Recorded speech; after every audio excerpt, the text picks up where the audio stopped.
Hi, today I'm going to show you how to make a gum wrapper fire starter. You will need a AA battery, and you will need some sort of gum that has a wrapper that consists of a metallic paper on the outside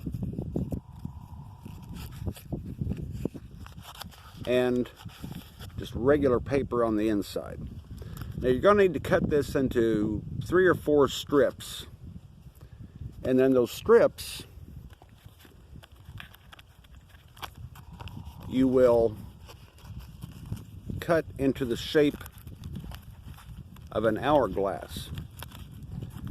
Now at the point of the hourglass where it comes the closest, you don't want to get it too thick, because if you get it too thick, the fire starter won't work. But if you get it too thin, then that may not work either. It's got to be just right, probably about the size of the thickness of the scissor blade. Okay,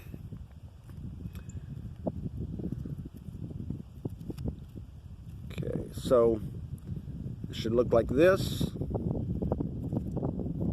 Place the metallic piece of the paper on top of the battery, and the metallic piece of the paper on the bottom of the battery. Get your kindling ready in advance, because you're going to want to touch this to your kindling to start the fire.